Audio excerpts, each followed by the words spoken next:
Salam buat ibu ya, Pak izin antara Pak. Ini Pak yang apa ada soal nominasi. Sudah ada NGO internasional yang menyebut Pak Jokowi salah satu dari tokoh terkorup di dunia gitu. Ada tanggapan? Terkorup apa? Yang dikorup siapa? Ya dibuktikan apa? Katanya dianggap memanipulasi sistem Ya, gitu Pak. ada beberapa kriteria memanipulasi pemilu, eksploitasi Ya sumber apa? daya alam. Ya apa? Sumber daya alam apa lagi? Artinya itu tuduhan saja begitu. Ya sekarang kan banyak sekali fitnah, banyak sekali framing jahat, banyak sekali tuduhan-tuduhan tanpa ada bukti. Itu yang terjadi sekarang kan. Jadi menurut Bapak itu muatan politis, Pak? Ya ditanyakan aja. Tanyakan aja, orang bisa memakai kendaraan apapun lah. Bisa pakai NGO, bisa pakai partai, bisa pakai ormas untuk menuduh, untuk membuat framing jahat, membuat tuduhan jahat-jahat seperti itu. Ya. Terima kasih Bapak. Terima kasih Pak. Pak, salam buat ibu ya. Dadah Pak Jokowi. Dadah Om Hari. Respons Jokowi terkait tuduhan sebagai pemimpin terkorup di dunia. Publikasi yang diterbitkan oleh Organized Crime and Corruption Reporting Project, OCCRP, telah mencantumkan nama Joko Widodo, Presiden ke-7 Republik Indonesia, sebagai salah satu pemimpin dunia paling korup tahun 2024. Selain Jokowi, nama-nama lain yang muncul dalam daftar tersebut termasuk Presiden Kenya William Ruto, Presiden Nigeria Bola Ahmed Tinubu, mantan Perdana Menteri Bangladesh Sheikh Hasina, dan pengusaha India Gautam Adani. Tanggapan Jokowi. Ketika ditanya oleh awak media di Solo, Jawa Tengah, pada Selasa, Jokowi merespons tuduhan tersebut dengan mempertanyakan dasar klaim tersebut. Terkorup? Terkorup apa? Yang dikorupsi apa?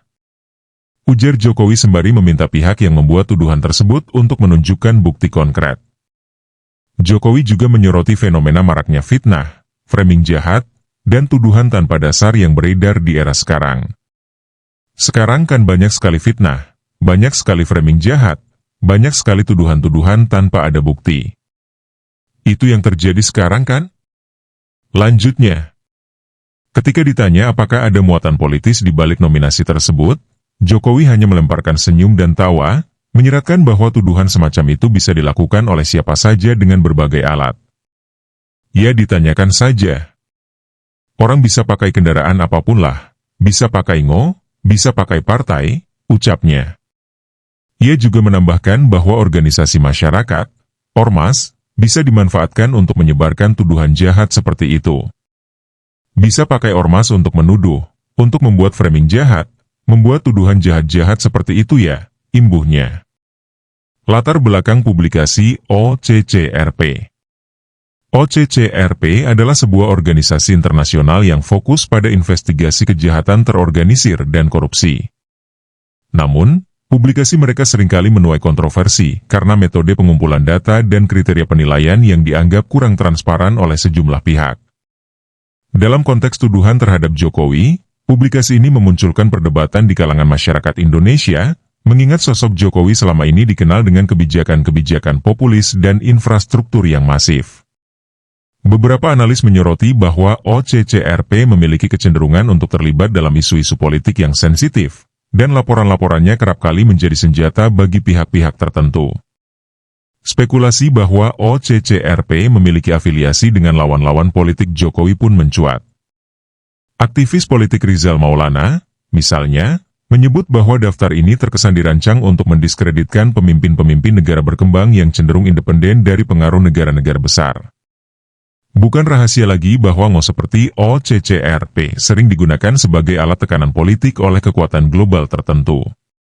Dalam kasus Jokowi, ada kemungkinan ini terkait dengan lawan-lawan politiknya yang ingin melemahkan pengaruhnya, kata Rizal. Reaksi publik dan pengamat. Reaksi terhadap tuduhan ini sangat beragam. Pendukung Jokowi mengecam publikasi tersebut sebagai bentuk serangan politik yang dirancang untuk merusak citra sang presiden di tahun terakhir masa jabatannya. Di sisi lain, pihak oposisi menjadikan isu ini sebagai momentum untuk mengkritik transparansi dan akuntabilitas pemerintahannya. Pengamat politik dari Universitas Indonesia, Dr. Andi Wijaya, menyatakan bahwa tuduhan ini perlu disikapi dengan kehati-hatian. Ini adalah tuduhan serius yang membutuhkan klarifikasi dan bukti kuat.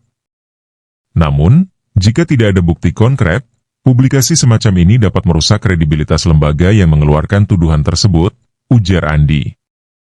Sementara itu, aktivis anti korupsi, Maria Siregar, menekankan pentingnya transparansi dalam menangani isu ini.